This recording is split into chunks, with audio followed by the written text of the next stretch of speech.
Welcome back. Cody's Caravan. We're in Newcastle at Mary Boyle's house. Mary, you have become like this big author. You've written so many books. I just don't know how to say no. I just keep going at it, and one thing leads to another, and one character kind of suggests the next. And I ended up with a series after I wrote my first book, and that was a little 3-book series of children's picture books. I called it the Never series, and it was sort of funny when I published the first one. I had a whole list of books listed in it. Published or coming soon. I hadn't written it. I mean, you manifested no, I it. did. Yes. I did. And there's a whole list if you look at my books, and some of them I've written and some of them I haven't. But I thought, why not? Why not? I love that. I love that.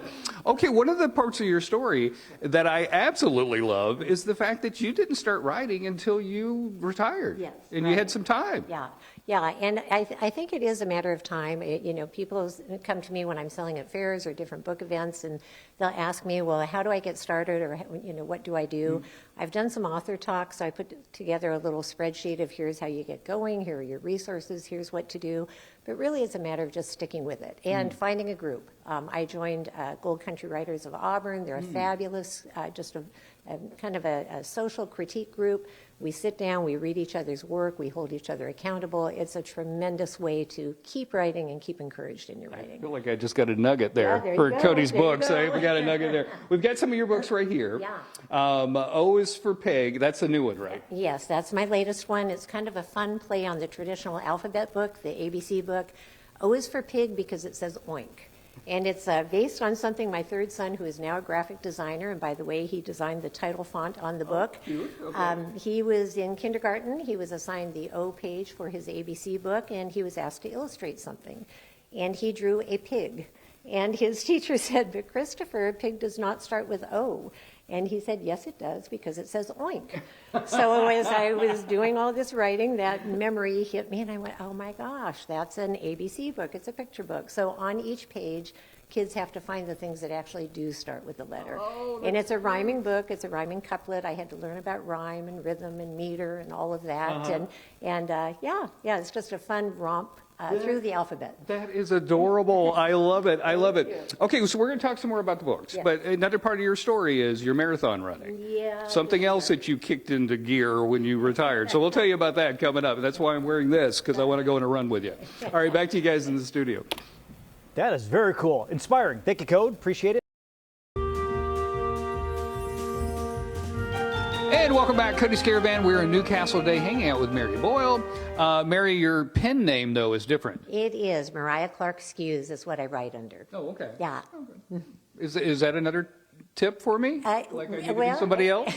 I don't know. It's a tribute to my mother, who actually is the basis of this book, Quirky Grandma Jean, and her name was Winifred Jean Skews.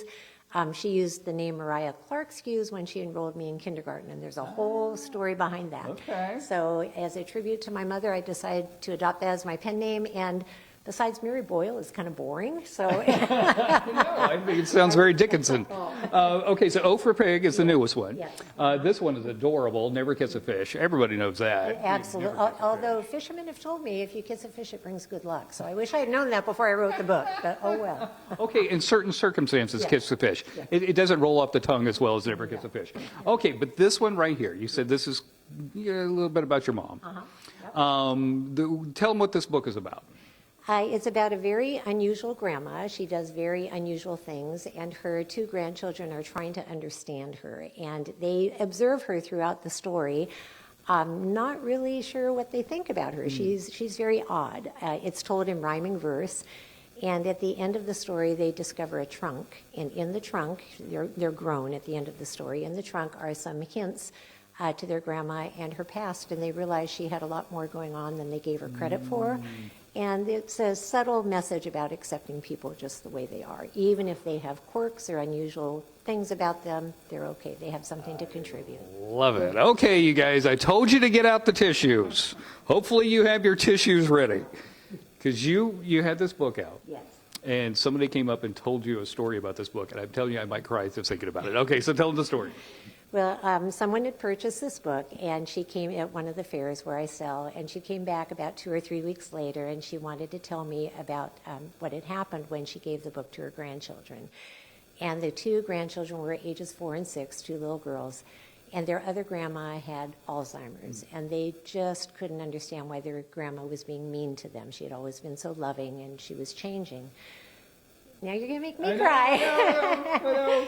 So the grandma who bought the book took pictures of the other grandma who was suffering from Alzheimer's and inserted pictures of the other grandma throughout the book, so that when the girls read the story, they understood that their other grandma was developing some unusual behaviors, but she was still their grandma, and they needed to love her just the way she was, and she couldn't help the behaviors. And she told me the story. Of course, I'm crying, she's crying, and it's just the power of stories. You never know who you're going to connect with or who might be touched by the story, and that's the beauty of it. So it was very tender. I really appreciated her coming back and telling me that. So sweet. That is such a sweet story. So she gets a lot of her ideas for her books when she goes on her run. So that's the other part of her story. She's running marathons like crazy. So we're going to go out for a jog and see if we can spark some ideas. From writing children's books to running marathons, a local woman has proven that she has both brains and brawn and a lot of fitness and stamina. Indeed. Cody Stark is trying to keep up with her in Newcastle, learning more about her story. Hi, Cody. Good morning to you guys. Yeah, this is Mary Boyle. And so, Mary, part of the process for you of writing the books is actually getting out of the computer, getting out of the seat, and hitting the road. That's right, even if it's raining. Yeah. It doesn't matter. So being out there, having some physical exercise, letting your mind wander and drift, is part of the process for me. It's what works. Okay, we're trying to help people out here. Okay. Now, once again, Mary did not write a single book before she retired. And you did some running, but you didn't really kick it up a notch until you retired. Pretty much. I started marathoning a few years before I retired, and then I became quite competitive about that. And I'm a little bit goal-oriented. People that know me would laugh at that statement, but you know. But I decided I wanted to run the 6 World Marathon Majors, and I've accomplished that, and that's in retirement. So, In retirement! I'm telling you, this is gold. This lady is giving us gold. Okay, let's take off a little run. Okay, here we now, go. I'm not as fast as you. No, we're just fine. That's part of the enjoyment, is just changing it up. I actually always ran by myself and then started running with a running partner who encouraged me. And I think she helped me with my pace, so that was just a lot of fun. So are you getting any ideas right now for another book? Are you feeling it? Yes, I'm thinking I'm going to help Cody finish his first book. Yes. That's what I was thinking as I was running. Watch for the next novel coming out from Cody Stark, folks. He's awesome. All right. Okay, that's good. Okay. That's good, Mary. We gave them the idea of what they need to do. All right.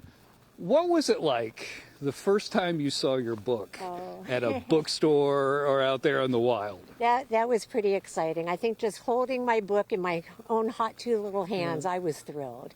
And I work with a couple of illustrators that are amazing.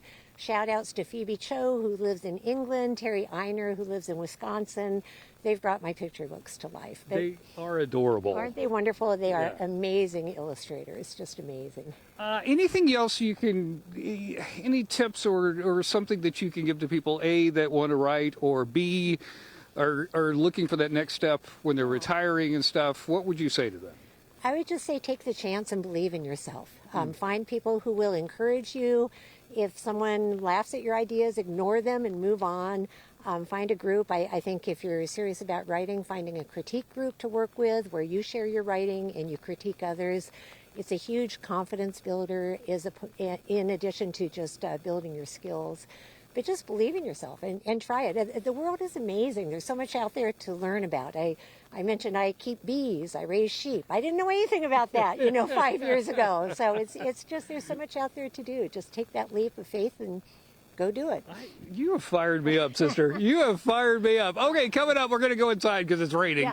Yeah. We got our jog in, and we'll talk a little bit about another type of book that you've written and maybe you're getting into in the future. That's all coming up. Back to you guys. Very cool. Very productive, too. Thanks, Yeah. Code. After retiring, a Newcastle woman has achieved more in the past few years than most of us do in a lifetime. Cody took the Caravan this morning to hang out with her and hear more about how she's living her best life. So we went on our run. We got Heidi our Hawkins brains with going. Miami We Heat. got some ideas and everything. I wanted to talk to you a little bit about writing in general. Okay. What, if clearly exercise kind of kicks it in there for you. What is it about it that kicks it in? I think it just frees my mind so it can go in its own direction. There's something about the repetitiveness of a run, or it might be, for me it's running, it might be anything else. We grow grapes. When I'm pruning grapes, there's something about that repetitive physical movement that allows your brain not to have to think about what you're doing because it's very repetitive. So my mind goes elsewhere. And it just seems to free up the creativity. Whereas I've always been a kind of a list maker and a check it off and a educator. Educator. I mean, it's all my training, all my background. And to get out of that prescriptive kind of a methodology for me when I'm running, there's just no rules. It just opens it up. I love it. I love it. Okay, so we've talked about you've written children's books, but you've also written novels. I've written a novel. I'm working on novel number 2, but I wrote Maddie's in the Middle. That was sort of an accident. I hadn't intended to write a novel, but it just started speaking to me, and I started writing the story. And I think like all first novels, as you may know, they're semi-autobiographical. Your first tends to go that direction. And this one is semi-autobiographical. It's about a young girl. It follows her middle school and high school. And she's growing up in a fairly chaotic family, lots of dysfunction going on. And she just wonders if life will ever get better. And so throughout the story, she has some fears, some anger, some frustration. And she doesn't realize it, but there are adults in her life who are looking out for her. And the story of the novel is all about the choices you make and that there are helpers out there. Go out and find your helpers if you're in that kind of a circumstance. There are mentors, there are friends, there are neighbors, there are parents of friends, teachers, counselors that may know more about what's going on than the child realizes, and they will help. I love it. If people want to get a hold of your books, what do they need to do? Go on my website, mariahclarkskews.com. They're also available on Amazon, Barnes & Noble, Walmart.